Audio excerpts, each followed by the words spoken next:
7. 그리고 청년단.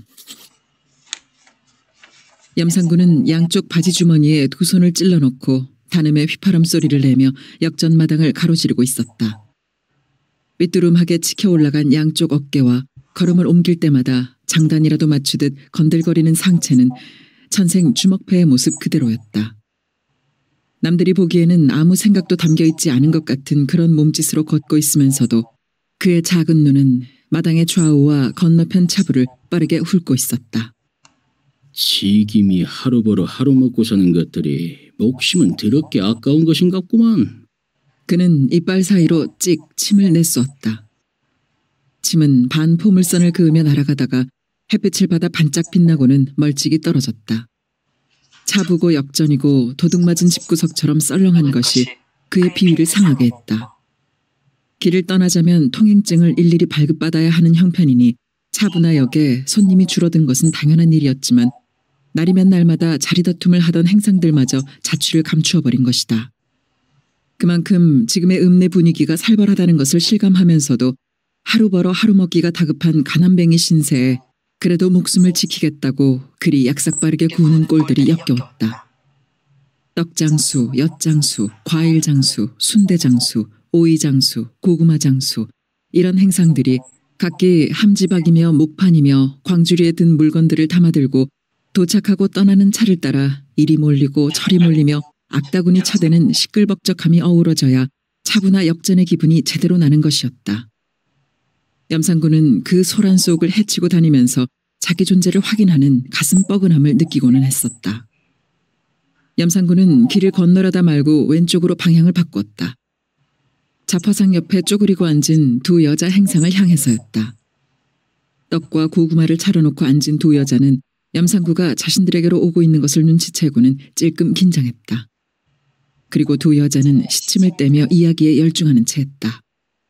아줌씨들, 무슨 이야기 그리 재밌지요? 좌판에 다다른 염상구가 불뚝스럽게 내질렀다. 아이고 매 여기 니시다요. 감찰님 오시는 것도 몰라보고 그년이 3살간이라고. 의오시여. 깜짝 놀란 신용을 하며 자리를 차고 일어선 떡장수 여자가 반가움을 과장하고 있었다. 하모니라 하모니라. 엉거주춤 따라 일어선 고구마 장수가 거칠하게 마른 버짐이 핀 얼굴에 억지 웃음을 지어 보이며 굽신거렸다. 아줌씨는 뭐가 하모니라요? 염상군은 버럭 소리를 지르며 눈꼬리를 세웠다. 근께로. 고구마 장수가 당황한 나머지 미처 말을 꾸며대지 못한 채 질렸고. 감찰님, 금매 요 옆에내는 워낙이 빙신이라 높은 양반들 앞에만 섰다 하면 갱신을 못한단께요. 빨리 순서만 봐도 오줌을 채끔 지르는 빙신인데 요렇게런 감찰님을 탁 맞바라보고 서분께 헛소리 나올만 안 하겠어? 감찰님이 이해하셔야 쓰겠구만이라. 떡장수가 눈치 빠르게 둘러대고 있었다. 날 처음 보간디 그래라. 말은 이렇게 하면서도 염상구의 어조는 감찰님답게 점잖게 변해 있었다. 소학교 적에 긴 칼을 찬 일본 순사만 보면 오금에 오소소 찬바람이 감기고는 했던 경험을 통해 그 촌스런 여편네의 마음을 10분 이해할 수 있었고 자신을 그런 높은 양반으로 대해 주눅이 들 정도라는 것은 10번 들어도 기분 나쁜 말이 아니었던 것이다. 떡이 따끈한디 한쪽알이 허실한게라? 떡장수가 금방 떡을 떼내기라도 하려는 듯이 날이 무뎌 보이는 부엌칼을 집어들었다. 에헤, 점잖창케. 염상군은 엄한 표정을 지어 보이며 팔을 내젓고는 헌디 썩은 베기에 신팔이 안 띠하던 여편네들이 다 어디로 가버렸소? 빨갱이하고 내통하다가 다 뽕 빠지게 도망간 것 아니라고. 썰렁한 차부고 역전을 휘둘러보며 억지 소리를 했다. 우메 감찰님, 사람 잡을 소리 허들 마시오. 시파리가 앉을 썩은 괴기가 있어야 시파리가 끓쳐라. 타작마냥 건불 쓸어 불뛰기 요리 손님이 없는디 장사 안 나오는 것이야 당연지사잖아. 떡장수가 힐끔힐끔 눈치를 살피면서도 야무지게 말하고 있었다. 말을 듣고 보니 그럴 법한 이치였다. 돈을 쫓는 장사치들의 눈치만큼 재빠른 것도 없을 것이었다. 그런데 자신은 그 쉬운 생각을 까맣게 하지 못하고 있었던 것이다. 염상군은 그런 자신의 허점을 가리기라도 하려는 듯이 좌판 앞으로 바짝 다가서며 다시 억지 소리를 했다. 필경 여그 장사꾼들 속에도 빨갱이 놈들 꼬랑댕이가 숨어있을 것인디. 염상군은 떡장수 여자의 눈을 뚫어져라 쏘아보고 있었는데 그 작게 옆으로 찢어나간 눈에서는 섬뜩섬뜩한 냉기가 뻗쳐나오고 있었다. 그런 눈치 있음서 얼른 감찰님한테 귀뜸해야잖아. 우리가 누구 덕에 사는디. 하면 허구 말고라. 떡장수 여자는 마치 최면이라도 걸린 듯 굳어진 얼굴로 입술을 놀리고 있었다. 바로 그거요. 쬐끄만 요상하다 싶으면 꼭 나한테 연락 취했을 것이오. 만일에 여기서 무슨 일이 생긴다면 그날로 장사판 싹 엎어풀틴께. 염상군은 여자의 눈을 응시한 채 한마디 한마디를 상대방 눈 속에 박아넣듯이 낮고 느릿느릿한 목소리로 말해나갔다. 하모니라 하모니라. 떡장수 여자는 더 질린 얼굴로 연신 고개를 끄덕였다. 명심하고 장사 잘 하시오. 염상군은 눈길을 거두며 주머니에서 담뱃갑을 꺼냈다. 어찌했을게라.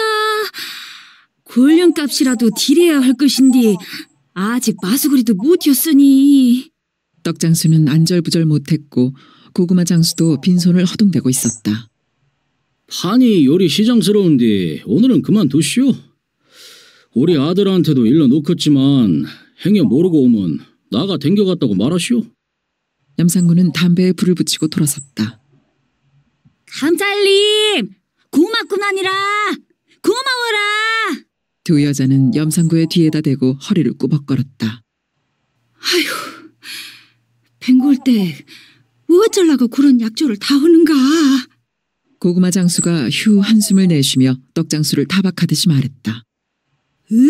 녹동댁 한마당서 한시에 당할 일임수롱 떡 늠일 말아듣기 하는 신분은 또 무엇이여?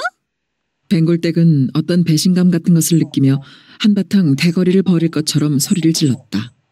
뱅골댁 나가 넘낼 말어듣기 허장 것이 아니라 그런 약 좋은 것이 겁신 안깨로 하는 소리 아닌가? 녹동댁이 마른 버진 핀 얼굴을 훔치며 기운 없는 목소리로 변명하듯 말했다. 어쩌겠는가. 나중 당할 때 당하더라도 당장 급본 불길 꺼야지. 자네도 코토골은 눈구녕 봤지?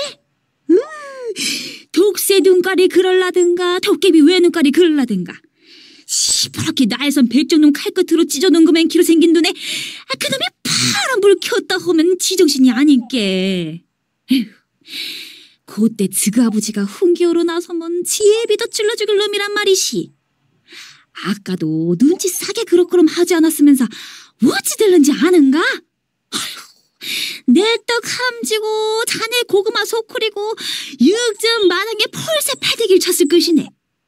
그리 되불면 속 시리고 아픈 것은 누군가? 뱅골댁은 수심 깃든 얼굴로 한숨을 쉬었다. 무작실한 놈. 우리 맨키로 불쌍한 장사꾼 껍데기 베껴먹는 저런 놈을 감옥에 쳐넣어야 하는데 순사들은 뭘 하는고? 이 사람 자다가 봉창 두들기는 소리 오고 앉았네. 저놈이 쫄대기 순사 알기를 지 바살에 때맞지도 못하게 하는 놈이요? 못할 말로 저놈이 장바닥에 서고 역전에서 부리는 세도가 경찰서장이나 읍장보다 더 신 것을 몰라서 하는 소린가? 저놈 비웃장 거슬리고 눈밖에 나서 거의 장사해먹을 장사꾼은 크나 작으나 이 벌교 바닥에는 하나도 없네. 참말로 무신인종이 그리 독헐고 소문에는 허리끈에다 칼을 10개 썩이나 차고 댕긴다던데 그거 거짓말이겠지? 아니요, 참말일 것이구만. 저놈이 누군지 모르고 댐비다가 손등에 칼치 맞은 젊은 장사꾼들이 들어 있은께. 그러다가 사람 죽이기라도 하면 어쩌려고 칼을 10개 썩이나. 녹동댁은 팔짱을 끼며 부르르 떨었다. 칼이 크지도 않고 딱 가운데 손가락만 쏙 하더네. 고걸 뽑아 던지는디 어찌나 몸짓이 날랜지 번개 같다든마. 아이고, 칼이 어디 꽂혀도 꼭 죽지 않을 만한 데만 골라서 꽂힌다든 게. 손등, 손목, 포골, 장단지, 허벅다리 같은. 뱅골댁은 어느덧 자신의 신세 서글픔이나 염상구에 대한 미움은 사그라지고 믿기 어려운 그의 무용담에 신명이 오르고 있었다. 그것이 제주는 제주시. 뭐 제주치고도 보통 제주는 아니시.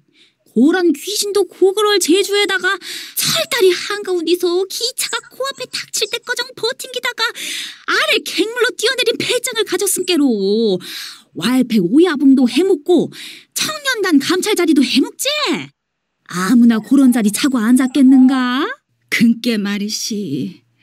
근데 지금 엄니한테 효자 노릇 한다는 소문이던데 참말일까 몰라? 아이 참말일 것이네. 즉의성은 일정 때부터 공산당 헌이라고 미쳐서 도망댕기고 해방이 되니까 더 날치다가 감옥소리 하고 더 도망댕기고 헌이라고 즉의 음녀한테 뜨신 밥 한 그릇 올릴 돈벌이를 언제 했던가? 해방되고 이날 이때꺼정 삼시세끼 밥 먹고 사는 것이 다 누구득인디. 새 빠지게 농새 짓고 새끼밥 찾아먹기 힘든 시상에 왈배짓 혀서 호럼시 새끼밥 찾아먹이면 그보다 더한 효자가 어디 있겠는가? 아유, 내 새끼도 높은 학교 공부시키기는 클름팔자 저놈 맨키로 왈패 오야붕이나 되었으면 쓰겄네. 아유 이 사람아 말이 씨가 되는 법이시. 두 여자는 서로를 바라보며 멀건 웃음을 지었다. 다 식어빠진 고구마 위에 고추잠자리 한 마리가 그 투명하고도 섬세한 무늬의 날개를 늘어뜨리고 앉아 있었다. 쌀이나무의 명주실보다 가는 끝까지의 살포 앉아 4개의 투명하게 붉은 날개를 비스듬히 치켜 세우고 허공에 미세한 율동의 파문을 일구던 여름의 생명력을 고추잠자리는 이미 잃고 있었다. 10월이 저물어가는 찬 기운 서린 대기 속에서 고추잠자리는 한 생애를 살아낸 고단한 육신을 싸늘하게 식은 고구마 위에 부려놓고 있었다. 여자가 파리를 쫓듯 손부채를 붙였지만 고추잠자리는 날아갈 줄을 몰랐다. 손바람에 늘어뜨린 날개가 둔하게 흔들렸을 뿐이다. 무신놈의 잠자리가. 여자가 중얼거리며 마디 굵은 손가락으로 고추잠자리를 잡아 무심하게 허공으로 던져버렸다. 허공에 떠오른 고추잠자리는 본능적인 날갯짓을 했지만 몸은 비상을 하지 못하고 아래로만 떨어져 내렸다. 푸른 음향이 맑게 흐를 것 같은 10월의 깊은 하늘만이 한 마리 고추잠자리의 임종을 침묵으로 지켜보고 있었다. 철교 아래 선창에서 일본 선원을 찔러 죽이고 도망쳤던 염상구가 읍내에 다시 나타난 것은 해방과 함께였다. 그는 이미 쫓김을 당하는 살인자가 아니었다. 일본 놈을 용감하게 처치한 당당한 독립투사로 변해 있었다. 그가 물건 훔쳐내다가 들켜 살인을 했다는 사실을 모르는 사람은 없었다. 그러나 독립투사로 자처하는 그의 앞에서 그 누구도 감히 부정을 하지 못했다. 자취를 감추었던 몇 년 사이에 그는 기골이 달라졌을 뿐만 아니라 언변도 변사 뺨칠 만큼 늘었고 특히 온몸에 서늘한 살기를 감고 있었다. 염상구가 읍내에 나타나서 제일 먼저 벌인 일이 장터거리의 싸움판이었다. 사람들이 운집한 장터거리에서 벌어진 그 싸움은 주먹패의 오야붕 쟁탈전이었던 것이다. 물론 싸움을 건 것은 염상구였다. 치고 받고 엎어지고 뒤집어지고 피가 흐르고 하다가 사태가 불리해진 상대방이 칼을 쑥 뽑아들었다. 땅벌이란 별명을 가진 그가 위험만으로 칼을 뽑은 것은 아니었다. 그런데도 염상구는 상대방을 노려보며 서늘한 웃음을 흘린 채 태연하게 서 있었다. 땅벌이 뭐라고 소리치며 칼을 휘두르고 돌진했다. 염상구의 손에서 단칼이 허공을 가르며 날아간 것은 그때였다. 하나가 아니었다. 연거푸 3개가 날아가 땅벌의 어깨, 팔, 허벅지에 꽂힌 것이다. 땅벌은 비척거리다가 땅바닥에 쓰러졌고 염상구는 서늘한 웃음을 입가에 문 채로 천천히 다가가 왼발로 땅벌의 가슴팍을 밟고는 어깨에 박힌 단칼을 빼냈다. 그리고는 칼에 묻은 피를 땅벌의 이마에다 문질러 닦으며 어째 요만하면 항복해야겠지. 그러나 이빨을 응등 문 땅벌은 말이 없었다. 염상구는 땅벌의 팔에 박힌 2번째 칼을 뽑았다. 거기에 묻은 피를 땅벌의 왼쪽 볼에다 문질러 닦으며 어째 아직도 항복을 못하겠어? 역시 땅벌은 염상구를 노려본 채 말이 없었다. 염상구는 허벅지에 박힌 세 번째 칼을 뽑았다. 그것에 묻은 피를 땅벌의 오른쪽 볼에다 문질러 닦으며 억울하면 언제라도 또 도전이여? 이놈 아가리로 항복할 때까정 상대해 줄 팀께. 염상구는 세 개의 칼을 한 소나기에 몰아쥐고 돌아섰다. 몇 겹으로 에워싸고 있던 사람들이 끽소리도 내지 못하고 양쪽으로 갈라지며 길을 틔웠고 염상구는 훤하게 트인 그 길을 유유하게 걸어 사라졌다. 그들의 오야붕 쟁탈전은 그것으로 끝난 것이 아니었다. 병원에서 상처 자리를 꿰맨 땅벌은 실을 뽑자마자 희한한 서력전을 제안해 온 것이었다. 그 며칠 사이에 주먹패의 반 이상은 염상구의 소나기 안에 들어와 있었다. 땅벌이 제안한 것은 철교의 중앙에 똑같이 서서 누가 더 기차가 가까이 올 때까지 버티다가 아래 바닷물로 뛰어내릴 수 있는지를 겨루자는 것이었다. 완전히 썰물이 되었을 때는 물 깊이가 얕으니까 밀물대와 기차 시간을 맞추자는 말까지 해왔다. 염상구는 생각할 필요도 없이 그 자리에서 좋다는 답을 보냈다. 둘이 다 똑같이 무릅쓰는 위험이었고 피할 수 없는 마지막 도전이었던 것이다. 밀물이 실리는 시간과 순천에서 오는 통학차 시간이 거의 비슷하게 맞았다. 다음 날 바로 시작하기로 결정했다. 심판은 양쪽 부하들이 보기로 했고 경찰서나 역에 알려지면 제지를 당하게 될 것이기에 비밀에 붙이기로 했다. 그리고 여기서 지는 자는 영원히 벌교바닥을 뜬다는 조건이었다. 다음 날 해걸음에 순천에서 광주로 뻗어나간 철로에 벌교 포구를 잇는 철교 중앙에 땅벌과 그동안 쌍칼이란 별명이 붙은 염상구가 서로 등진 채 수영복 차림으로 서 있었다. 땅벌은 순천만으로 이어지는 선수 머리를 향해 서 있었고 염상구는 포구가 좁아지는 소화다리 쪽을 향해 서 있었다. 밀물로 실려있던 바닷물은 썰물이 되기 시작했다. 철교 아래에는 20서너 명의 양쪽 부하들이 숨을 죽이고 모여 앉아 있었다. 그때 회정리 3구를 돌아오는 기차의 기적소리가 울렸다. 그리고 검은 지네 같은 기차의 꿈틀거리는 모습도 보였다. 기차는 삽시간에 중도 들판을 가로질러 회정리 2구로 들어서고 있었다. 철교는 2구를 경계짓고 있는 방죽에서부터 시작되고 있었다. 철교의 교각은 모두 9개였는데 그들은 중앙교각 위에 서 있었다. 기차가 뙤 기적을 울리며 검은 괴물처럼 철교로 진입했다. 그 순간 기차와 그들과의 거리는 교각 4개의 간격으로 좁혀졌다. 그러나 다음 순간 검은 괴물은 교각 1개의 간격을 먹어치웠다. 그리고 또 순식간에 교각 2개째의 간격을 먹어치웠다. 검은 괴물이 3개째의 간격을 반쯤 먹어들 때였다. 한 사람이 아래로 떨어져 내렸다. 땅벌이다! 하는 철교 아래의 짧은 외침은 요란하게 울리고 뒤엉키는 쇠의 마찰음에 섞이고 말았다.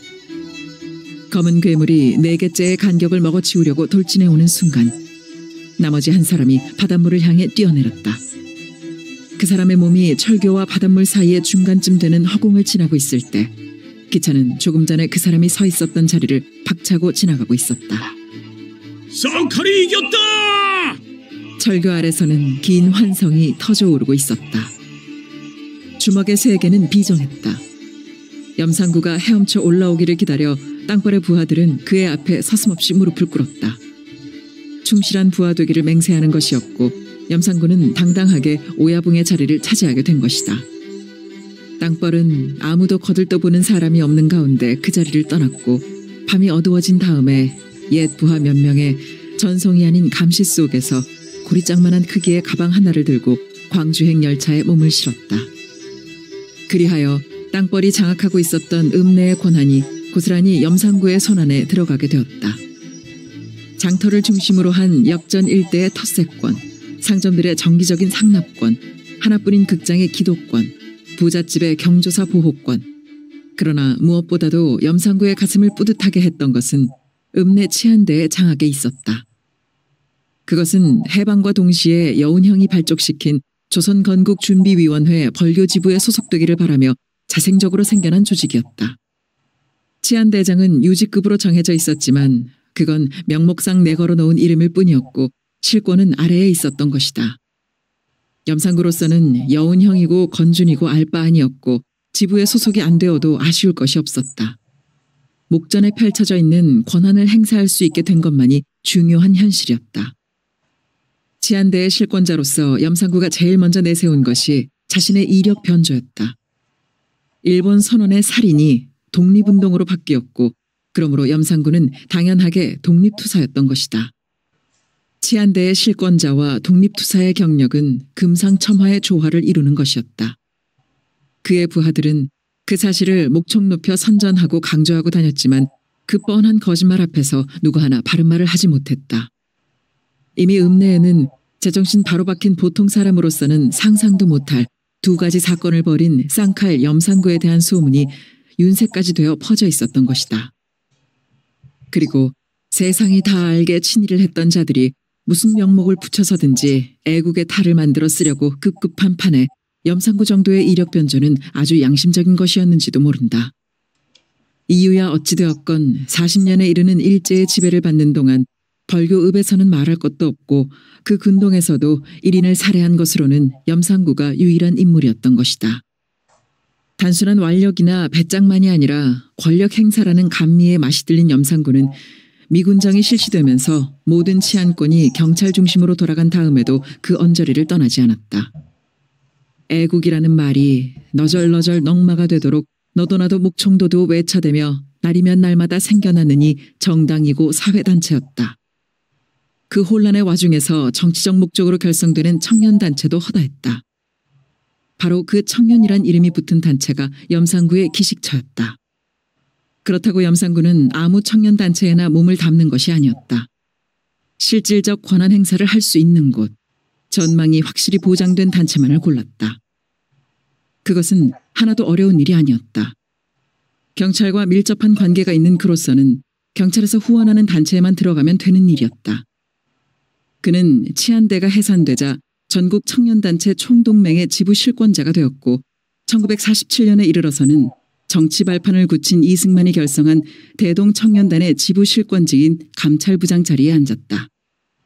그의 이러한 권력 지향성은 어쩔 수 없이 형 염상진과 대치할 수밖에 없게 되었다. 그러나 염상구는 형과의 그런 피할 수 없는 대치에 대해서 추호도 신경을 쓰지 않았다. 아니, 오히려 형과 그렇게 맞설 수 있게 된 것을 통쾌하게 생각하고 있었다. 염상구의 가슴 저 깊은 곳에는 어린 날로부터 차곡차곡 쌓아둔 형에 대한 원한이 사무쳐 있었다. 닭똥집을 언제나 혼자서만 야금야금 처먹던 형. 다 해진 고무신을 벗어 던져주고 새 고무신을 신으면서도 뽐내기만 했던 형. 그 형이 얄밉고 밉살스럽다 못해 더는 견딜 수가 없어서 이 세상에서 없어져 주기를 얼마나 바랐던가. 병에 걸려 죽기를 바랐고 수영을 하다 물에 빠져 죽기를 바랐다. 그 소원이 이루어지지 않자 어떻게 하면 죽일 수 있을까를 얼마나 궁리했던가.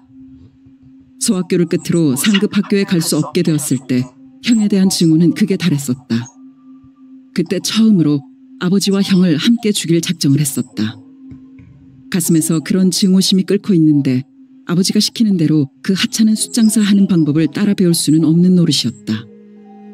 아버지의 구박과 편애, 형의 자만과 무시 속에서 그나마 견뎌낼 수 있었던 것은 어머니의 다독거림이 있어서였다. 어머니가 아무도 몰래 건네주던 콩 누룽지를 받아들고 뒷산 팽나무 아래서 얼마나 목매어 울었던가. 콩 누룽지 한 덩어리가 고마워서가 아니었다. 어머니는 형만이 아니라 자신도 사랑하고 있다는 어머니의 정이 고마워 목이 메었던 것이다. 형이 사범학교를 졸업하고 선상님이 되기를 목빠지게 기다린 아버지의 뜻을 거역하고 농사꾼이 되자 아버지는 하늘에 구멍이라도 뚫을 것처럼 펄펄 뛰다가 끝내 성질을 이기지 못하고 알아누웠다. 그때 얼마나 고소하고 시원했던지 아무데나 찍찍 침을 내깔기며 시원쿠 잘 됐다, 속 시원하다 소리를 몇 수십 번도 더 했었다. 일본 놈을 죽이고 피했다가 해방이 되어 돌아와 보니 아버지는 이미 죽고 없었다. 설명을 듣지 않아도 아버지가 왜 죽었는지 금방 알 수 있었다. 형에 대한 낙담이 원인이었을 것이다. 아무런 슬픔을 느낄 수가 없었다. 묘를 찾아가 보고 싶지도 않았지만 어머니를 보아 마지못한 걸음을 했었다. 2번 올린 절도 건성이었고 눈물이 나올리 만무했다. 그런데 형에 대한 원한이나 복수심은 아버지에 대해서보다도 몇 갑절 더 심한 것이었다. 염상구가 형과 정면으로 맞서게 된 것은 공산당 활동이 불법화되면서 공산당의 모든 조직이 지하로 잠적하면서부터였다. 염상구로서는 공산당이나 사회주의라는 것이 무엇인지 알아볼 필요를 아예 느끼지 않았다. 그건 적이었다. 경찰에서 그렇게 단정했으니까 적이었고 형이 가담해 있으니까 더욱 적이었다. 땅속에 숨은 두더지도 잡아내는 판에 너네 놈들이 지하로 숨어들었다고 하지만 땅속으로 기어 들어간 것도 아닌 바에야 누가 이기나 보자. 염상구는 이런 승부욕을 내걸고 공산당 색출에 혈안이 되어 날쳤다. 형이 미쳐서 하고 있는 일을 회방 놓고 형이 자기에게 쫓기는 신세라는 사실을 생각하면 전신이 근질근질해지며 가슴 한복판이 환하게 뚫리는 통쾌감을 만끽할 수 있었다.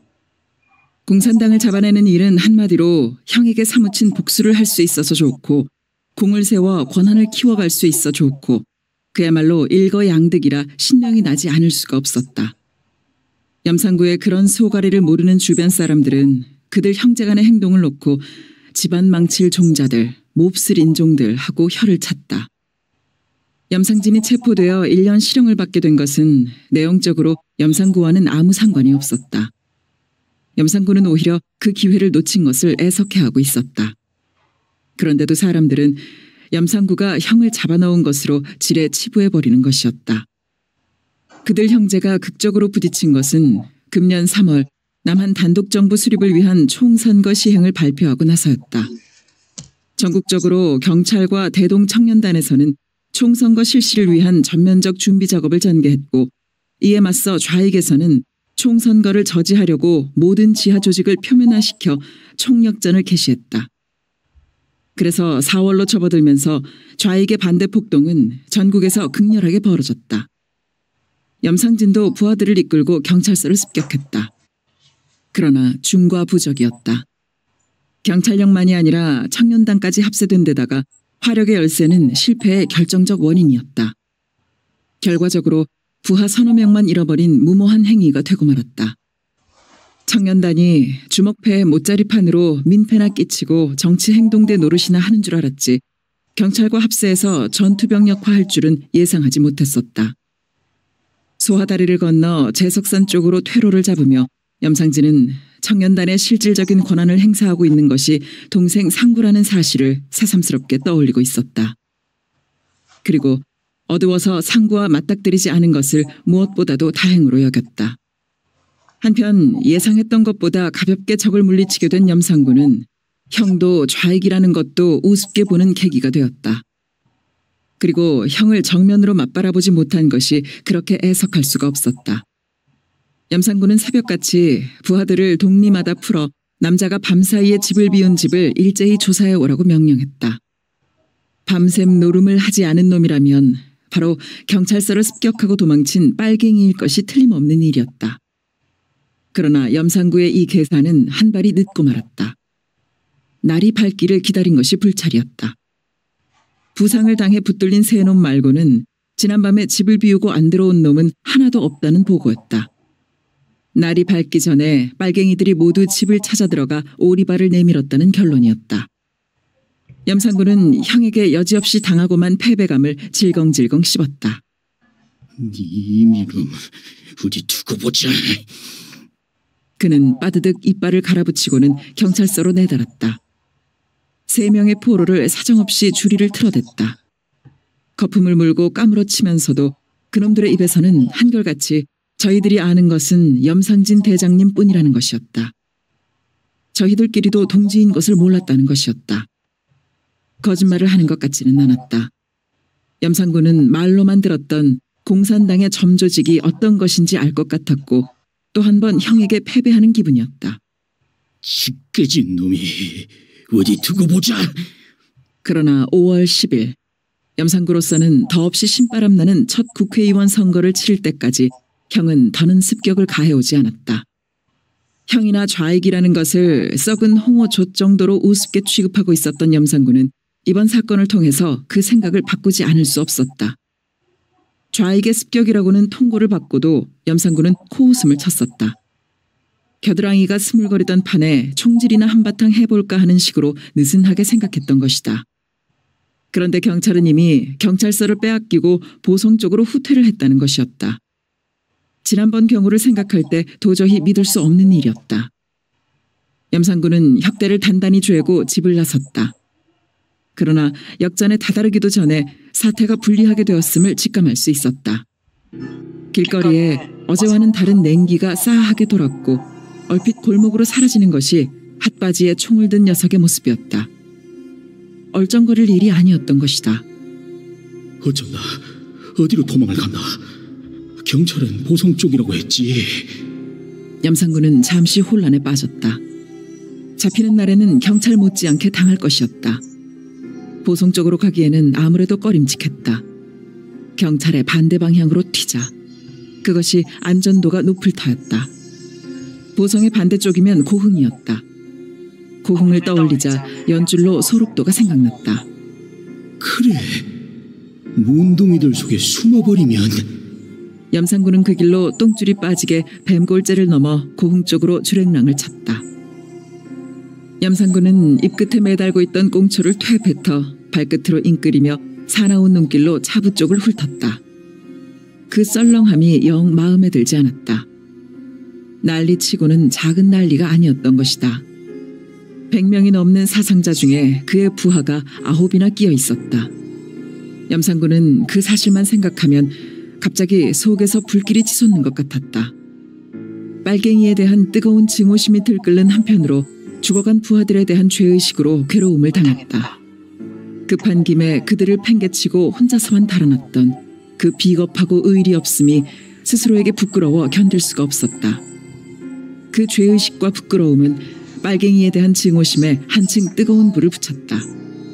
빨갱이는 씨를 말려 뿌려야 해! 염상군은 새로운 각오라도 하듯 거칠게 내뱉고는 길을 건넜다. 남국민학교로 통하는 샛길로 접어들었다. 정사장 내 술도가로 가는 길이었다. 정사장의 아들 정하섭을 표적으로 밤낮 없이 부하를 잠복시키고 있었다. 아들 덕에 죽음을 면한 정사장은 벌써 경찰서 유치장에 갇혀 있었다. 그의 죄는 빨갱이의 덕을 톡톡히 보았다는 것이고 덕을 톡톡히 보았으니 그도 빨갱이라는 점이었다. 서울에서 대학을 다니는 것으로 알았던 정하섭이가 이번 사건이 터지자 곧 읍내에 나타났다가 사라졌다는 정보는 소홀히 할 수 없는 문제였다. 경찰에서도 정하섭을 만만찮은 놈으로 찍고 있었다. 염상군은 경찰보다 먼저 자기 조직으로 정하섭을 잡고자 했다. 그놈을 잡기만 하면 어느 모로 보나 실속이 클 것이었다. 염상군은 3년 전에 있었던 정현동 사장과의 은밀하고도 옹골진 거래를 잊지 못하고 있었다. 염상군은 자신의 과실을 위해 독립투사라는 변조된 이력을 당당하게 내세웠을 뿐만 아니라 치안대의 이름으로 친일파를 가차없이 처벌해야 한다고 기세를 올렸던 것이다. 해방의 들뜬 분위기 속에서 염상구의 그런 외침은 의외로 큰 호응을 얻게 되었다. 그래서 친일파의 이름이 줄줄이 엮어지고 그 이름들은 욕과 뒤범벅이 되어 사람들의 입에 오르내렸다. 일본놈한테 금덩어리를 주고 술도가를 손에 넣었다는 정현동 사장의 이름이 맨 앞에 거론된 것은 피할 수 없는 일이었다. 치안대의 힘으로 무슨 의법 조치가 취해지는 것은 아니었지만 인심의 물줄기라는 것도 무서운 것이어서 이름이 오르내리고 있는 사람들은 난감한 입장에 빠져 있었다. 더구나 염상구의 사람 됨됨이로 보아 무슨 일을 저질러 낭패를 당할지 모를 형편이었다. 염상구는 그들 모두의 눈꼬리에 생긴 종기였고 염상구를 회유해야 한다는 것은 그들 모두의 공통된 생각이었다. 그래서 정현동 사장과 염상구 사이에 은밀한 거래가 시작되었다. 돈 가진 자들의 회유책이란 의뢰 그렇듯이 정 사장은 돈 뭉치를 내밀었고 그 돈은 염상구로서는 상상할 수도 없는 거액이었다. 염상구는 돈의 액수에 놀랐고 이런 일로 돈이 생길 수 있다는 사실에 새로운 눈을 뜨게 되었다. 누이 좋고 매부 좋고 염상구의 마음은 여지없이 흔들리고 있었지만 자신이 떠들어댄 말에 대한 체면이 한 가닥 목에 걸리는 가시였다.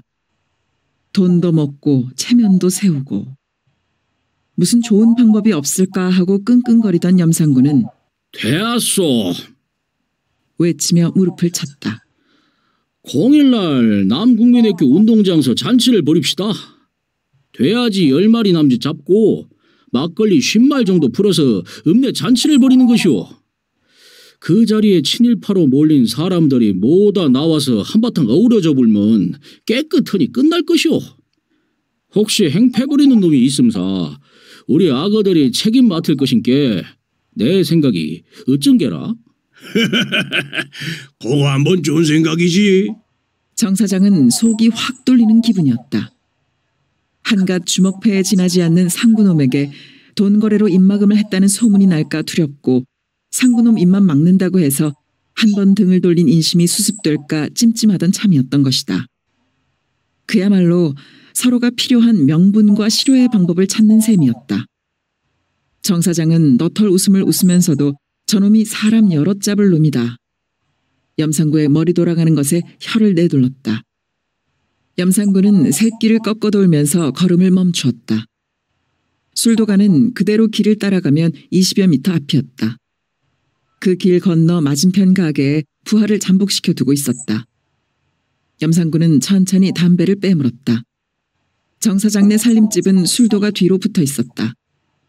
출입문은 분명히 큰 길 쪽으로 나 있는 대문뿐이었다. 사방으로는 다른 집들이 잇대어 있어서 담을 타넘을 수가 없었다. 만약 정하섭이가 나타난다면 제놈이 홍길동이 제주를 타고나지 않은 바에야 죽으나 사나 대문으로 드나들 도리밖에 없었다. 염상구는 정하섭이가 꼭 나타나리라고 믿고 있었다.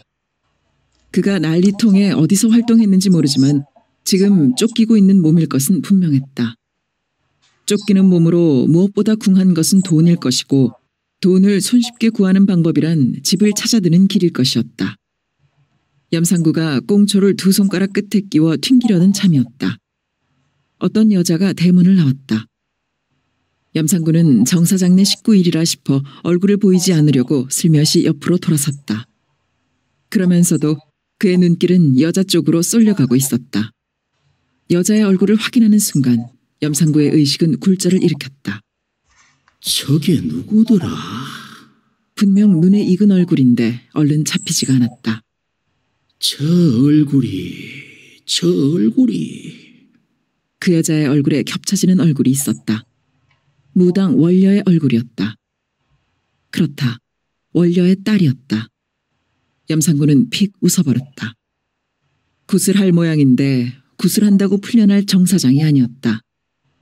정 사장을 붙들어 간 것은 귀신이 아니라 사람이었고 귀신과 사람이 아니라 사람과 사람끼리 일어난 일에 제 아무리 굿을 해봤댔자 무당 배불리는 노릇이지 영험히 나타날 리 없는 일이었다. 염상구는 느긋한 마음으로 얼굴을 돌렸다. 그리고 가까워지고 있는 무당 딸의 모습을 찬찬히 훑기 시작했다. 다소곳이 숙인 얼굴이 참으로 잘생겨 보였다. 보통이 넘는 키에 날씬한 몸빛 또한 눈을 홀렸다. 전에 덜어 본 일이 있긴 했지만 지금처럼 사치 뻐근해지도록 예쁜 줄은 몰랐었다. 염상구는 그 처녀를 그대로 보낼 수가 없었다. 시학씨, 나 좀 봅시다. 염상구는 불쑥 말하며 앞으로 나섰다. 언니! 소화는 두 손으로 입을 가리며 진저리를 치고 놀랐다. 왔다며, 어찌 그리 놀래뿌요. 내 목청이 쪼까 크기는 했지만서도. 염상구는 미안한 생각에 뒷말을 어물거렸다. 급한 김에 말을 한다는 것이 턱없이 큰 소리를 냈던 것이다. 자신이 생각해도 서툴고 촌스러운 짓이었다. 무슨 일이신디? 소하는 앞을 막아선 남자가 바로 그 소문 사나운 염상구라는 것을 한눈에 알아보았다. 그러자 놀라움은 일순에 사라져버리고 마음은 차게 가라앉았다. 그래서 침착하게 먼저 입을 뗀 것이다. 무슨 일이 있는 것이 아니고. 차마 네가 이뻐서 그런다고 할 수도 없고 염상구는 막상 마땅한 답을 찾지 못했다. 여자를 경험할 만큼 했지만 지금처럼 가슴이 이상스럽게 흔들린 적은 없었다. 두근거리는 것도 아니고 뜨거운 것도 아니고 참 지랄 같은 묘한 기분이었다. 그렇다고 불러 세워놓고 아무 말도 안 할 수도 없는 노릇이었다. 정 사장네 구슬 흘렁갑제라. 고작 이 말밖에는 생각이 나지 않았다. 이야, 소화는 간단한 대답만으로 좋겠다. 자신이 대답할 말을 그 사내가 대신해주고 있었던 것이다. 거길 뭐하러 왔다 가느냐고 물으면 그렇게 대답할 참이었던 것이다. 그리고 소화는 긴장을 풀었다. 이 사내는 무슨 낌새를 챈 것이 아니라 남자 냄새를 풍기느라고 자신을 붙들어 세웠음을 알아차린 것이었다. 무신구시랍디요?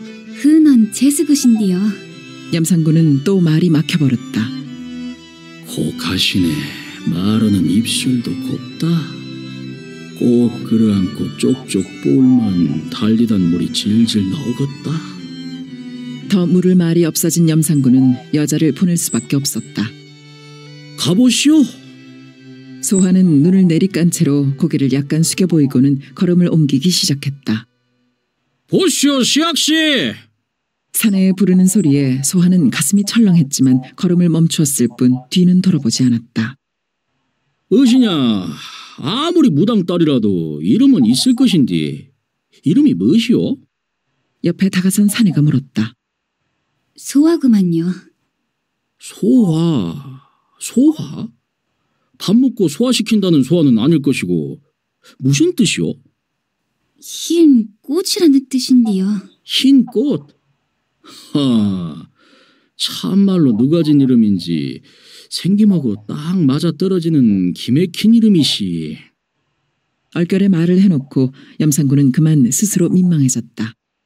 얼른 가보시오. 얼른. 염상군은 서둘러 돌아섰다.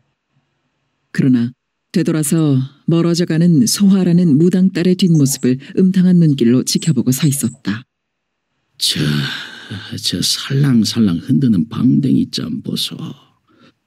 무당춤 폴짝폴짝 얼싸얼싸 잘 초대는 아래심 싱긋 보면 전혀 니노지가 암에 낯짝 이쁘게 생긴 것 맨치로 쫄깃쫄깃하고 옴쭉옴쭉한 것이 꼭 겨울 꼬막맛일 것이다. 헌디 신내린 무당 잘못 건드렸다가는 급사를 맡은가 빙신이 된다니께 말이여. 저것 한번 조지고 급사를 맞을 수도 없고 운 좋아 급사를 면해야 빙신이 되는 건디. 왔다매 참말로 사람 환장하겠네. 염상군은 손바닥으로 사틀 쓸어대며 연병할. 오늘 저녁에는 다방 화자년이나 조지는 수밖에 없지? 쩝쩝 쓴 입맛을 다시며 돌아섰다. 나간 댁은 마루 끝에 서서 소화가 마당을 가로지르는 것을 지켜보고 있었다. 대문 밖까지 전송을 하려 했었는데 소화가 침착한 눈길을 주며 고개를 저었던 것이다. 나간 댁은 그 뜻을 금방 깨달았다. 소화는 대문 앞에 이르러 이쪽으로 고개를 돌렸다. 그 눈길이 여전히 침착하고 그윽했다. 나간 댁은 보일 듯 말 듯 고개를 끄덕여 보였다. 소화의 모습이 바람처럼 대문 밖으로 사라져버리자 그때까지 억누르고 있었던 울음이 흑 복받쳐 올랐다. 나간 댁은 입뿌리가 저리도록 어금니를 맞물어 울음을 씹었다. 그래도 덩이 진 울음은 입 밖으로 새나려고 했고 팔다리가 후들후들 떨려왔다. 나간 댁은 기둥을 붙들어 안았다. 아녀자의 울음이란 평소에도 해퍼서는 안 되는 법인데 지금 집안 형편은 더욱 그러했다. 바깥 어른과 장남이 함께 변을 당하게 될지 모를 위기에 처해 있었다. 나간 댁은 목젖이 아프도록 울음을 삼키며 시야가 흐려지는 눈을 한사코 위로 떴다. 부옇게 흐려 보이는 하늘에 남편과 장남의 얼굴이 겹쳐지고 있었다. 하서봐. 나간 댁은 기둥을 더 꼭 껴안으며 절박하게 아들을 불렀다. 남편은 어제 아침에 붙들려 갔다. 남편은 그렇게 될 것을 미리 알고 있었던지 아침밥을 한술도 떼지 않았다. 경찰이 들이닥치자 남편은 기다렸다는 듯이 일어나 양복을 입었다. 너무 걱정 말고 되는 대로 돈이나 장만해 두소. 남편이 방을 나서면서 남긴 말이었다. 남편이 붙들려 가는 것 같지 않게 경찰의 앞장을 서 대문을 나선 다음에야 집안에는 조심스런 웅성거림이 퍼졌다. 새 아이들이 불안한 눈으로 영문을 알고자 했던 것이다. 나간댁은 아이들을 안심시켜 저희들 방으로 들여보내고 나서야 남편이 붙들려 갔다는 사실을 실감했다. 돈은 따로 장만하고 말고 할 것이 없었다. 평소에 남편이 알뜰하게 간수해온 돈을 챙겨놓기만 하면 되었다. 그러나 그 일이 돈만 가지고 무사하게 끝날 수 있을 것인가 하는 불안감을 나간댁은 떨칠 수가 없었다.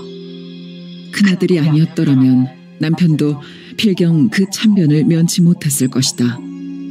그런데 이제 와서는 그 고비를 넘겼다는 사실로 붙들려 간 것이다. 그들이 몹쓸 짓을 저지른 수가 너무 많음이 나간댁을 불안으로 몰아넣고 있었다. 그들의 죄가 모두 남편한테 덮씌워질 것만 같았던 것이다. 어찌해야 좋을지 모른 채 나간댁이 망연하게 앉아있는데 소화가 찾아온 것이다. 자네가 어쩐 일인가? 나간댁은 뜻밖이라는 생각으로 소화를 맞아들이면서도 더 이상의 아무런 예감도 갖지 않았다. 평소에 소화네는 부름을 받고서야 발걸음을 할 뿐 그쪽에서 먼저 걸음하는 일이 없어서 나간댁은 그저 뜻밖이라는 생각을 했을 뿐이었다. 그 뜻밖의 걸음이 왜 이루어졌는지를 더 생각하지 않은 것은 나간댁의 심정으로서는 당연한 일이었다. 그나마 소화를 웃음으로 대할 수 있었던 것은 그녀가 무당인 탓이었다. 누구나 무당이라는 신분은 천시하면서도 막상 대면을 하게 되면 그런 감정을 감추고 나름대로의 예의를 차리는 것이었다. 그건 그네들의 몸을 타고 내리는 신통력과 그 재앙을 저어하는 이기심의 발로일 터였다. 더구나 나간댁은 오랜 세월에 걸쳐 원녀의 신통력을 믿어오는 터였다. 방으로 참...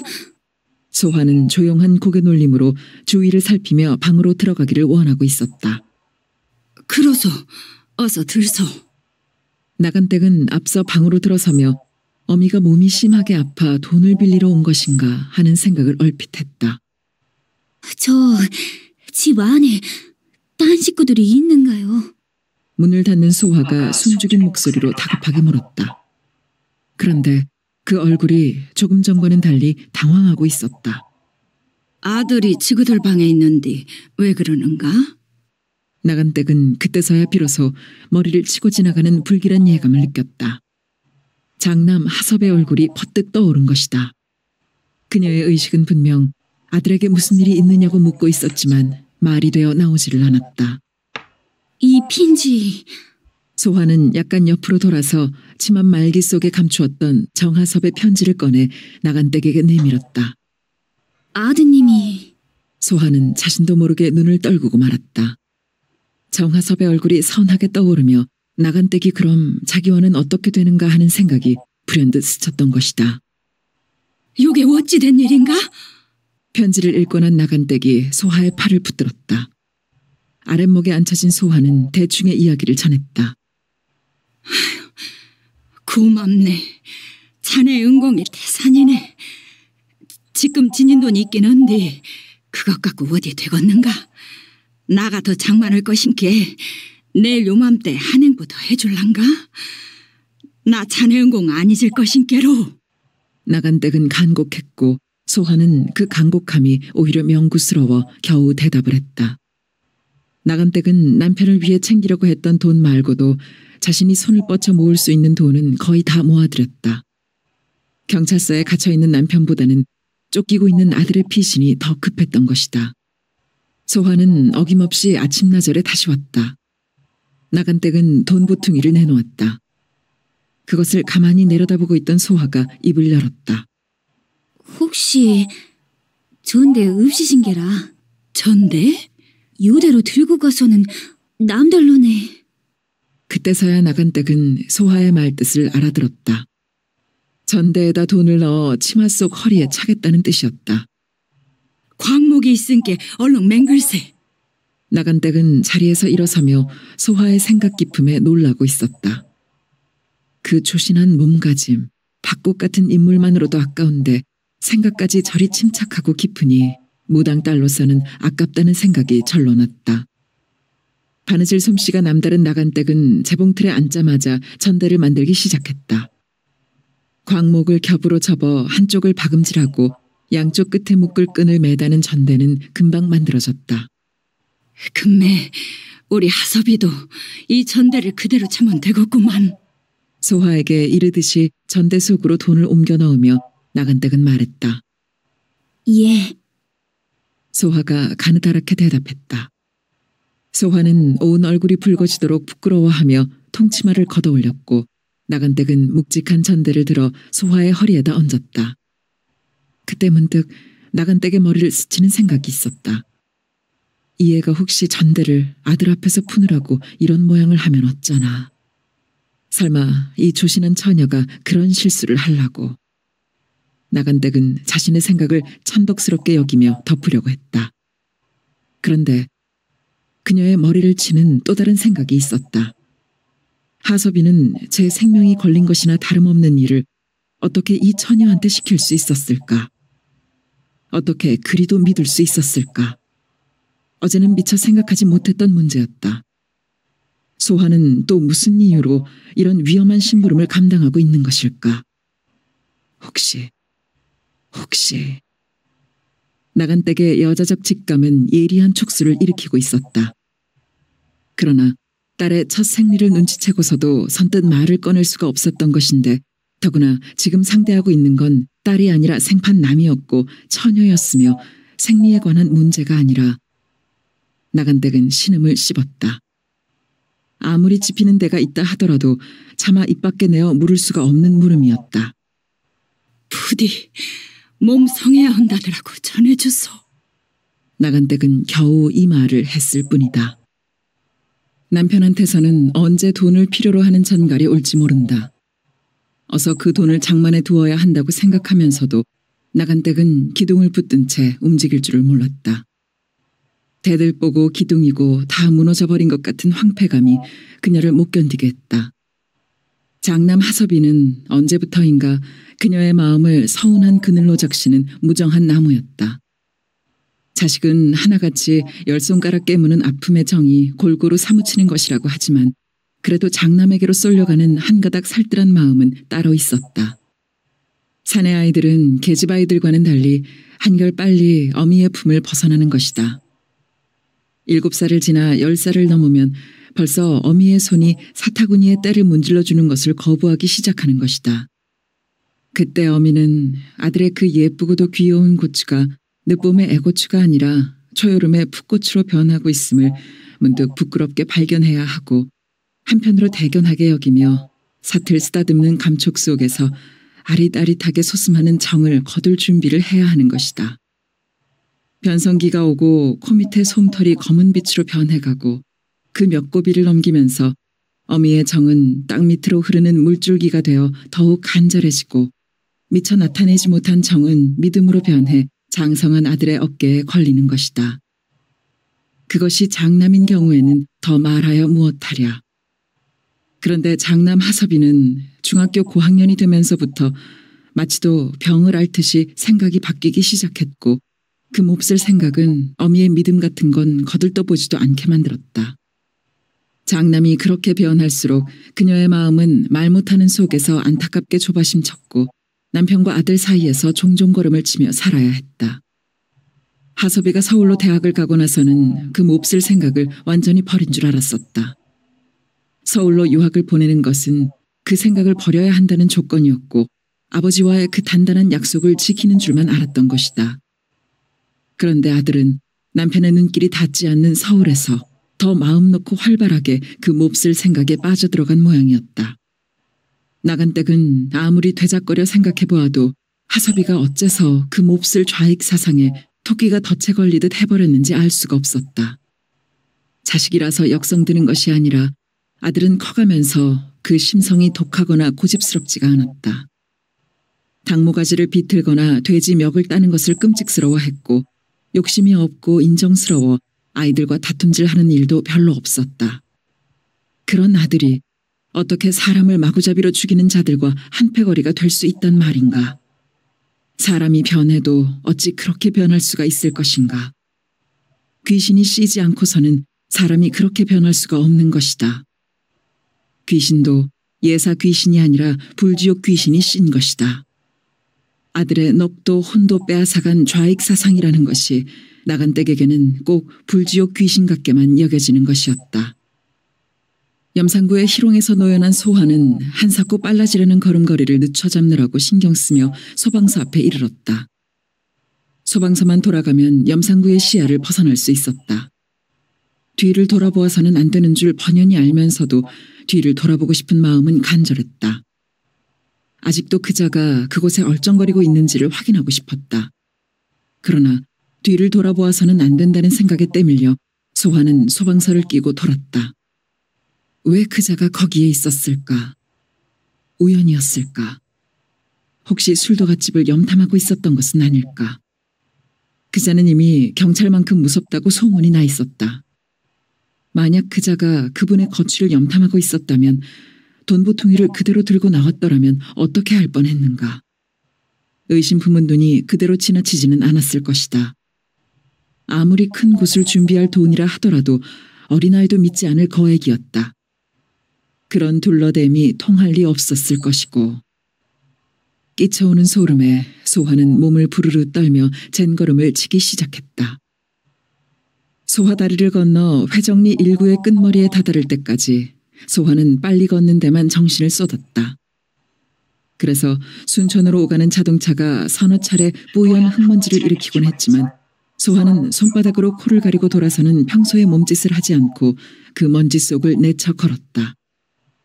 회정리 1구의 경계인 도래등 비탈길을 다 치올라서야 소화는 숨기를 돌리며 조심스럽게 뒤를 돌아보았다. 뒤쫓아오는 것만 같았던 그자의 모습은 보이지 않고 길에는 흰빛 햇살만이 약간 추운 느낌을 띠고 가득 차 있었다.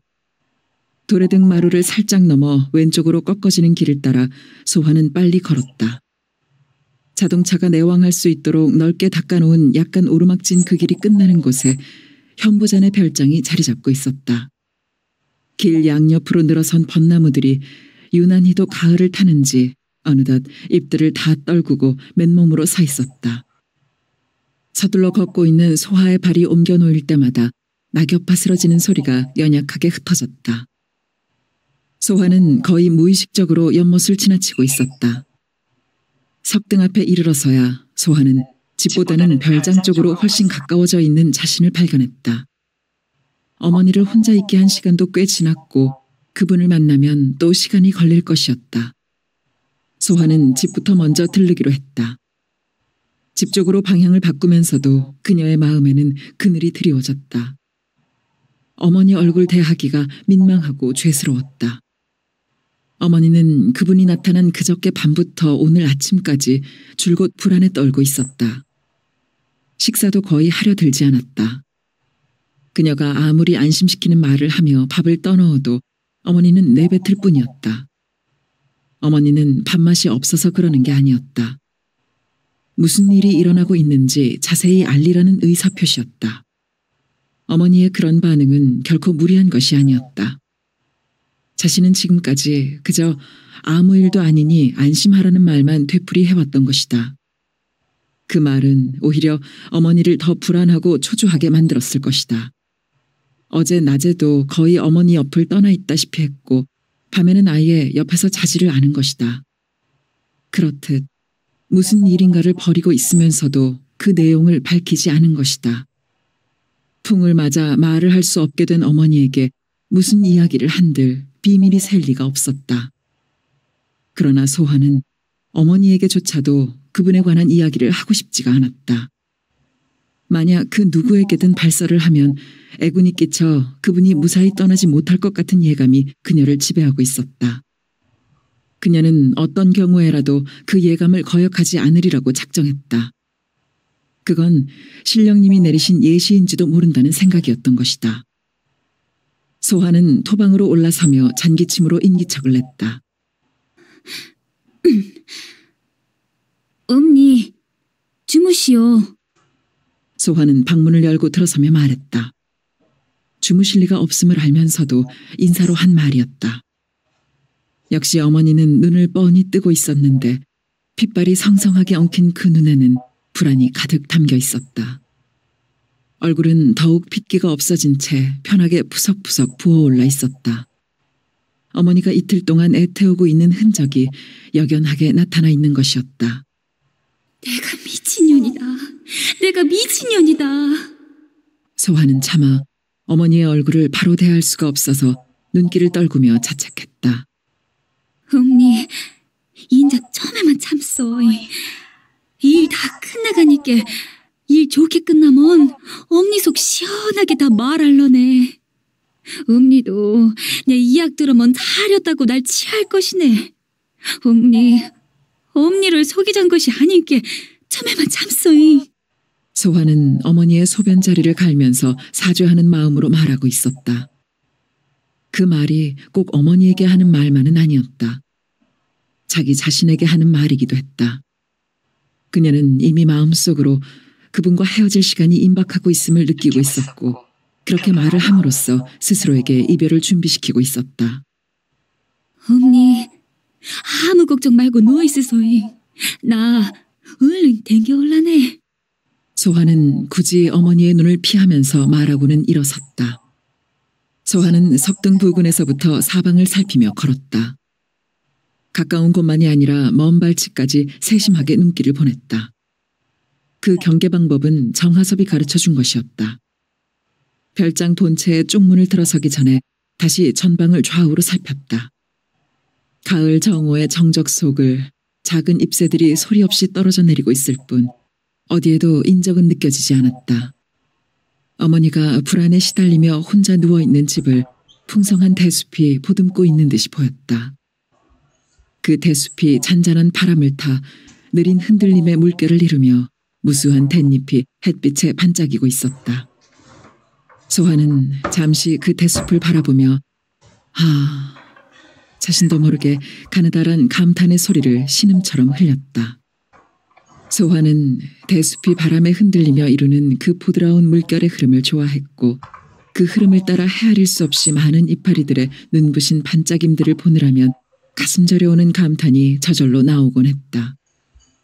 소화는 기민한 동작으로 쪽문을 밀고 들어갔다. 후원으로 돌아가는 모퉁이에서 치마를 걷어올리고 돈 전대를 풀었다. 그것을 가슴에 안고 후원 잔디밭을 가만가만 걸으며 소화는 잔기침을 했다. 이내 방문이 열렸다. 그 공간에 정하섭의 얼굴이 정물처럼 박혀 있었다. 댕겨왔구만요. 소화가 고개를 숙여 보였다. 어서 들어오시오. 정하섭이 방문에서 비켜 앉았다. 소화는 빠른 동작으로 고무신을 가지고 방으로 들어갔다. 고무신을 윗목 구석에 놓은 소화는 돈 전대를 정하섭의 앞에 조심스럽게 밀어놓았다. 정하섭은 그것을 길게 펼쳤다. 전대를 따라 옆으로 쭉 움직이던 그의 손끝이 한 지점에서 멈췄다. 그는 손끝에 물기의 감촉을 느꼈던 것이다. 정하섭의 눈이 머무른 부분에는 분명 물기의 얼룩이 번져 있었다. 그는 순간적으로 그것이 소화의 땀이라는 것을 알았다. 그는 가슴이 뭉클해졌고 반사적으로 소화를 쳐다보았다. 소화는 고개를 약간 숙이고 앉아 있었는데 그 얼굴이 발갛게 상기되어 있었다. 소화는 정하섭의 손끝이 멈추었을 때 벌써 자신의 땀이 거기에 밴 것을 알았다. 그 순간 알몸을 들킨 것 같은 부끄러움이 전신을 덮었던 것이다. 정하섭은 소화의 상기된 얼굴의 색조가 자신에게로 묻어오는 것을 느끼며 시선을 전대로 옮겼다. 그리고 손바닥을 쫙 펴 전대를 좌측에서부터 우측으로 쓸어나갔다. 아까 그 부분이 조금 심했을 뿐 전대는 전체적으로 눅눅한 물기를 머금고 있었다. 정하섭은 그 눅눅한 감촉이 가슴에 야릇한 소용돌이를 일으키는 것을 느꼈다. 두근거리는 것도 흔들리는 것도 어지러운 것도 아닌 전에 한 번도 느껴본 적이 없는 감정이라서 무엇라고 딱히 짚이지 않는 기묘한 충격 같은 것이었다. 한 가지 확실한 것은 소화라는 여자가 일으키는 색다른 바람이라는 사실이었다. 소화는 정하섭의 손바닥이 전대를 쓸어나갈 때 그 손바닥이 자신의 맨 허리를 감고 도는 것만 같아서 눈을 꼭 감고 말았다. 날씨도 서늘한데 얼마나 긴장을 했으면 그리 땀을 흘렸을까. 나는 이 여자를 위해 무엇을 할 수 있는가. 정하섭은 전대를 천천히 접으며 생각했다. 그저께 밤에 그녀의 속살 속에서 그녀를 구체적으로 만난 이후 최초로 떠오른 생각이었다. 지금으로선 그녀를 위해 자신이 할 수 있는 일이 아무것도 없음에 정하섭은 공허감을 느꼈다. 자신이 할 수 있는 일이란 어둠이 오는 것과 더불어 그녀의 곁을 떠나는 것뿐이었다. 정하섭은 이내 자신의 생각 자체를 비웃었다. 그런 생각을 하는 것이 오히려 감상적 위선이라 여겨졌던 것이다. 읍내는 어제보다 달라진 게 뭐 없습니까? 정하섭은 천대를 벽 쪽으로 밀치며 별로 대답을 요구하는 것 같지 않은 잠긴 어조로 물었다. 별일 없더만요. 소환은 미처 무슨 말부터 해야 할 것인지 정리도 못한 채로 그렇게 대답하고 말았다. 정하섭은 그 말을 물으려는 것이 아니었다. 고생했다는 말을 하고 싶었는데 어찌된 영문인지 전혀 마땅한 말이 떠오르지 않았던 것이다.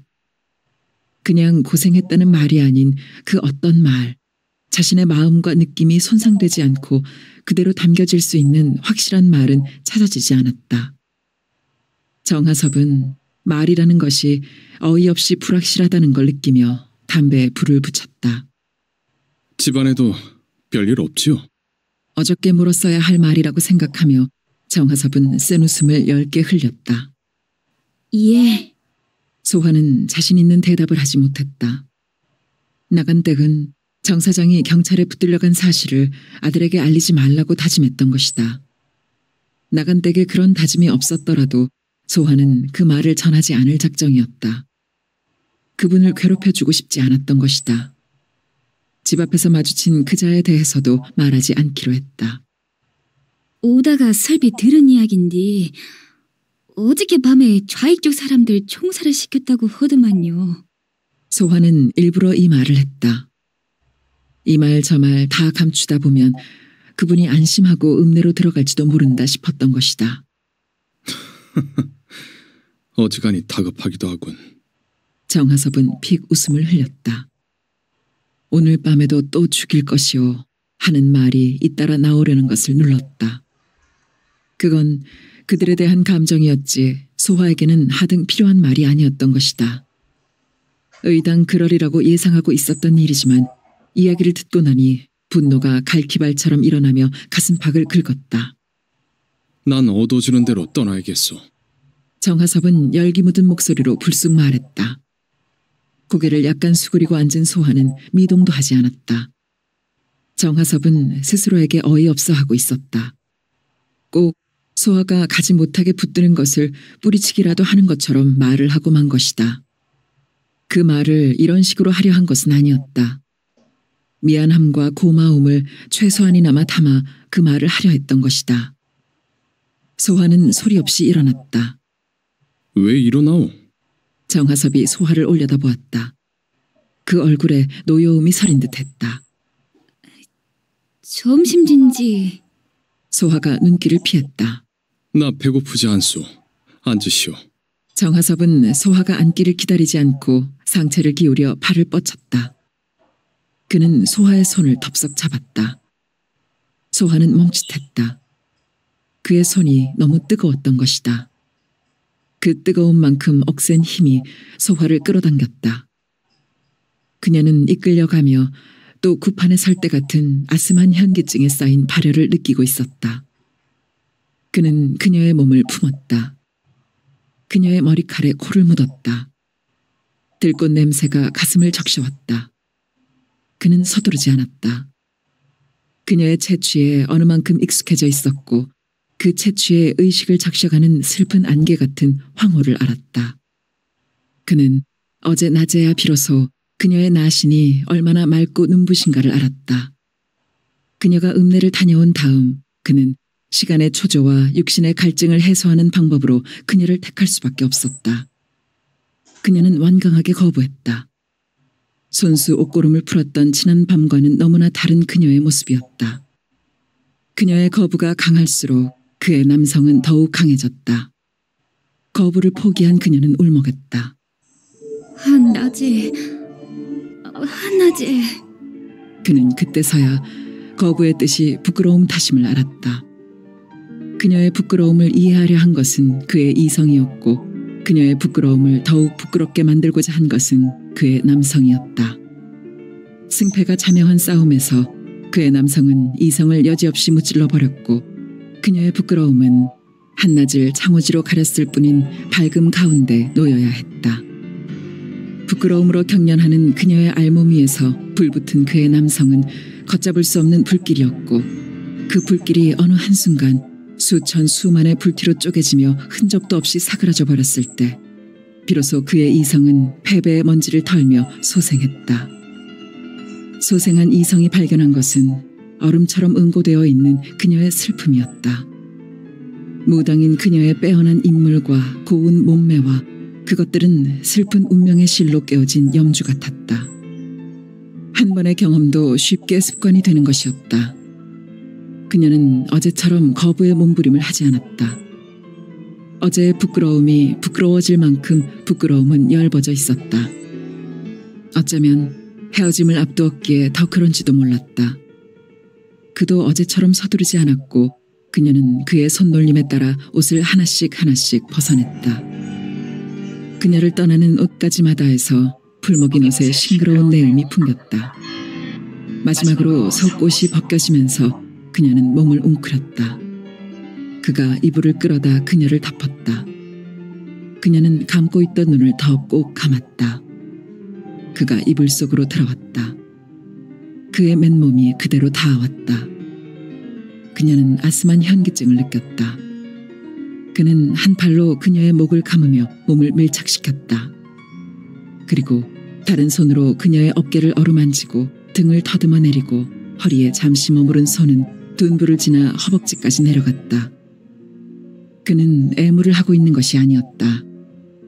그녀의 몸을 기억해두고 싶은 욕구가 성욕에 앞서 있었다. 그의 손은 다시 그녀의 어깨로 올라왔다. 그녀를 끌어안았다. 꼭꼭 끌어안으면서 나는 무엇을 위해 살고자 하고 있는가 스스로에게 묻고 있었다. 그건 내가 가고 있는 길이 과연 옳은 길인가 하는 평소의 자문이었다. 그는 문득 떠오른 그 물음을 팽개치듯이 포옹을 풀었다. 그리고 그녀의 흰 젖무덤에 얼굴을 묻고는 마구 비벼댔다. 소아, 너는 누구냐?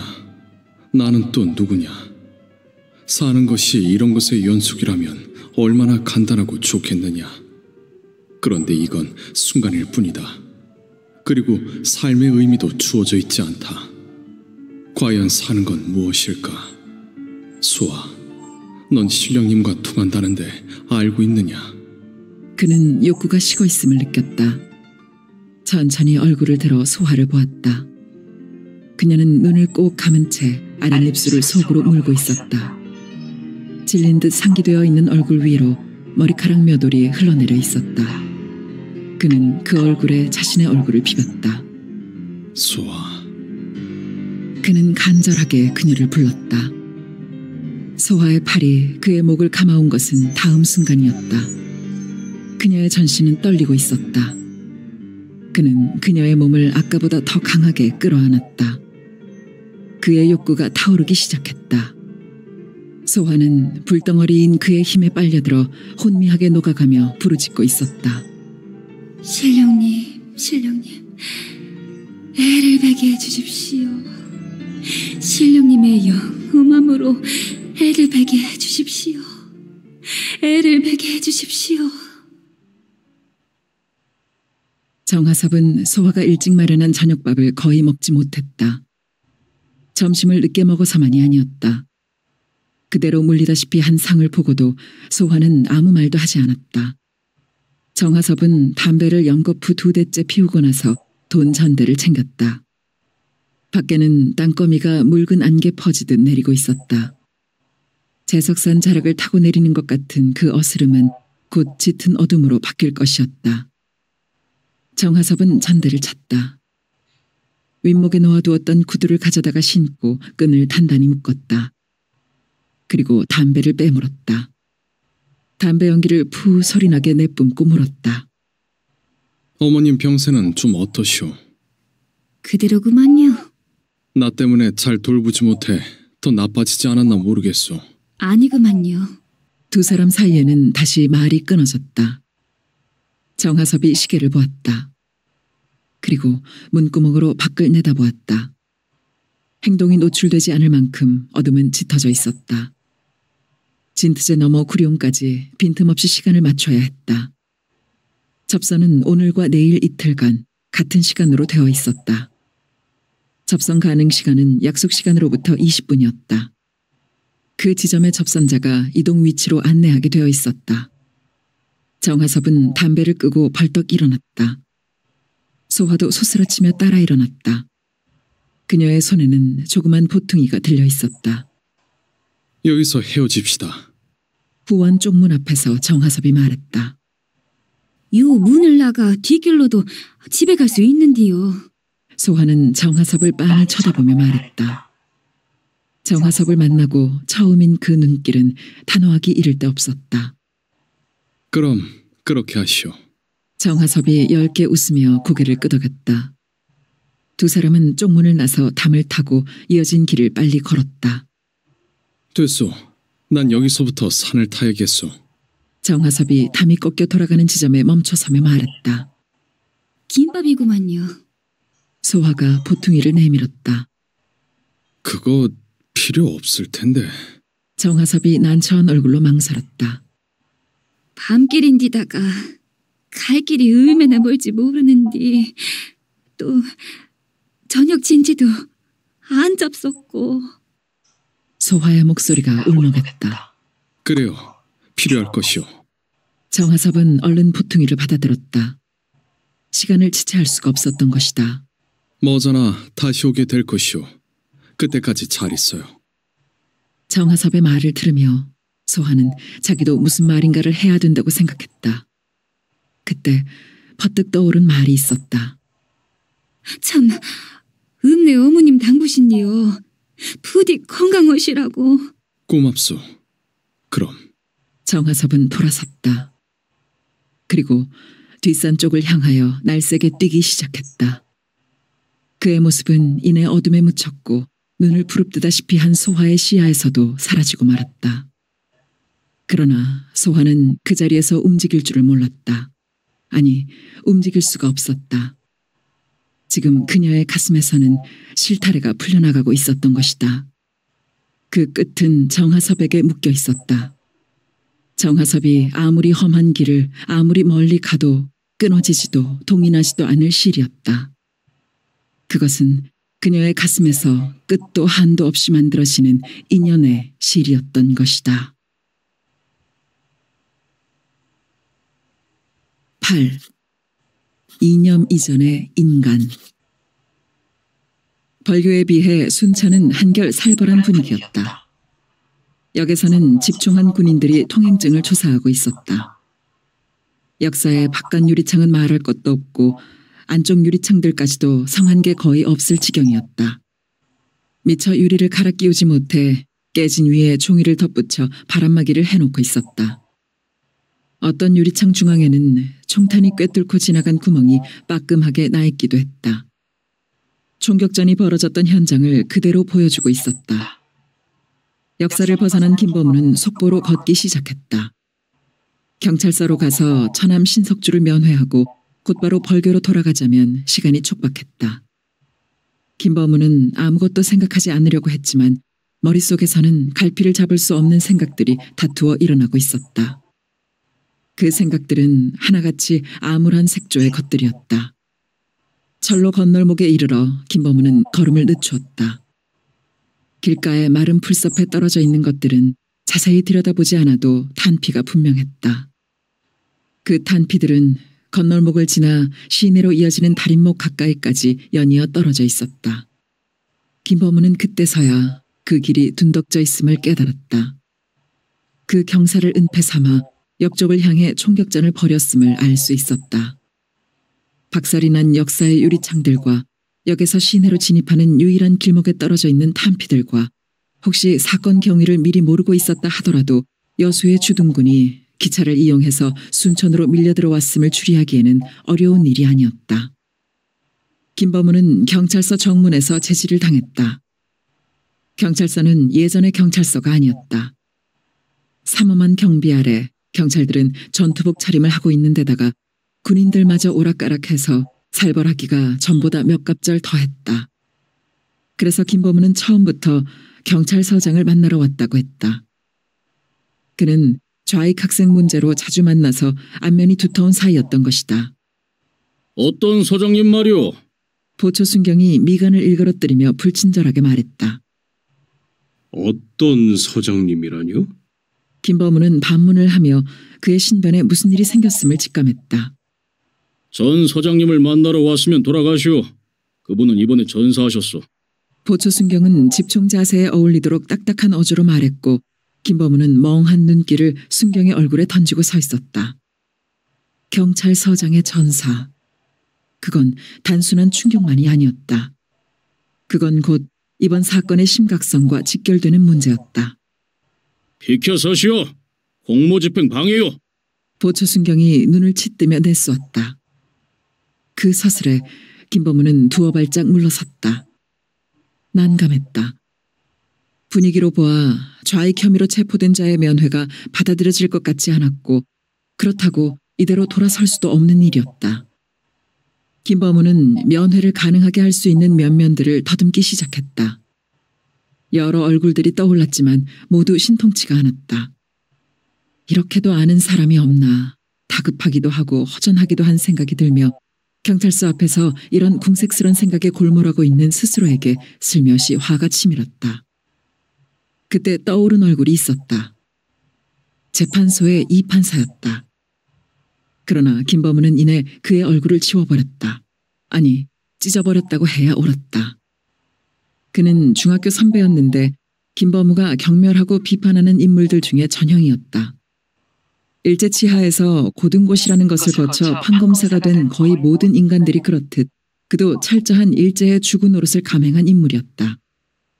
그리고 친일한 거의 모든 인간들이 그러했듯 그도 아무런 속죄의 표현도 없이 군정과 함께 다시 그 뻔뻔스러운 얼굴을 들고 판사 노릇을 해먹고 있었다. 더 한심스러운 것은 지난 5월에 실시한 국회의원 선거에 출마해서 애국을 부르짖은 것이었다. 일제치하에서 자신이 소작인의 권익 옹호를 위해 분투한 것이 얼마며 피해받은 동포의 인권 옹호를 위해 헌신한 것이 얼마인지 아느냐고 목총을 돋우었다. 그건 친일 지주 계급들이 자위책으로 한민당을 결성하여 신속하게 미군정을 등에 업었고 그것도 불안하여 민중의 지지를 쉽게 받을 수 있는 인물로 이승만을 골라 당수에 앉히고자 했고 민족 개념이나 통일조국 같은 것은 안중에도 없이 집권욕에만 혈안이 되어 있던 이승만은 굴러들어온 떡을 마다할 리가 없었고 그리하여 그 힘이 전국적인 정치 세력으로 확장되면서 그들의 정치 형태는 시궁창보다 더 더럽게 변해갔고 마침내 이 판사 같은 인물이 애국자로 둔갑해 국회의원에 출마할 지경에까지 이른 것이었다. 그나마 서글픈 다행은 이 판사의 그 열렬한 부르짖음에도 불구하고 낙선이 된 점이라고 해야 할까. 한순간이나마 그런 인물을 도움받을 대상으로 떠올리며 경찰서 앞에 어정쩡하게 서 있는 자신이 김범우는 한심스럽기만 했다. 아니, 요게 누구신가? 경찰서에서 나오던 한 남자가 김범우에게 손가락질을 하며 아는 체를 했다. 그 말투며 손짓이 이쪽을 아예 무시하고 대하는 태도였다. 김범우는 순간적으로 기분이 상했다. 그러나 상대방이 사람을 잘못 보았겠거니 했다. 잠바 차림의 그 남자는 모르는 사람이었던 것이다. 아니, 훌륭하신 김 선생님, 날 모르겠어. 그 남자는 바로 김범우의 코앞에다 손가락을 까딱거리며 야유조로 말하고 있었다. 그 남자는 이쪽을 알고 있는 게 분명한데 김범우로서는 자만에 찬 비웃음을 담고 있는 그 얼굴이 누구인지 알 수가 없었다. 당신 누구요? 사복을 입긴 했지만 경찰 관계자라는 것쯤은 이미 눈치챘으면서도 김범우는 불쾌한 기분을 그대로 드러냈다. 하하, 이적지 도도하신 것은 못 보셨구만이라. 왼수는 외나무다리에서 만낸다더만 우리가 또 그 짝이로세. 그 남자는 하늘을 쳐다보고 헛웃음을 쳤고 김범우는 신경줄을 튕겨온 원수라는 말에 자극되어 그가 누구인지를 알아내려고 묵은 기억을 파헤쳐대고 있었다. 나가 바로 한창길이요. 남자는 엄지손가락을 세워 자신을 가리키며 무엇을 증언이라도 하듯 가다듬은 목소리를 냈다. 한창길? 전혀 기억이 없는 이름이었다. 김범우는 이제 불쾌감보다는 당혹감에 몰리는 형편이었다. 그때 날 얼마나 무시했으면 얼굴도 모른다, 이름도 모른다. 히콜인가 그래? 요런 영어 잘해서 하늘같이 높으신 젊은 친구야. 화가 치미는 얼굴로 돌변한 한창길이란 남자는 사투리를 쓰지 않고 말했고 그때 김범우의 머리를 치고 지나가는 기억이 있었다. 김범우는 신음이 솟는 걸 느꼈다. 이제 알겠어요. 군정청에 근무하는... 김범우는 말을 하면서도 그때 자기를 데리러 왔던 남자와 지금 자기 앞에 버티고 서 있는 남자가 동일인으로 전혀 연결이 되지 않았다. 그때 한정없는 잠의 구렁텅이에 빠져 있다가 가까스로 깨어나서 건성으로 스친 그 남자가 시각기억으로 남아있을 리가 없었다. 다만 청각기억 하나가 되살아났다. 그때 그 남자는 처음에 표준말을 흉내내다가 형편이 다급해지니까 사투리를 쓰기 시작했고 지금은 처음에 사투리를 쓰다가 화가 치미니까 표준말을 흉내낸 뭔가 반대 현상을 보인 것이었다.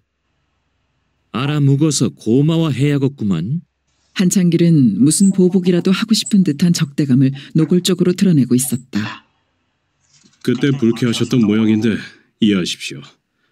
난 학병에서 돌아와 몸이 좋지 않았고 알다시피 군정청에서 일하고 싶지 않은 마음 때문에 한 선생한테 결례를 했는지도 모릅니다. 김범우는 정중하게 사과했다.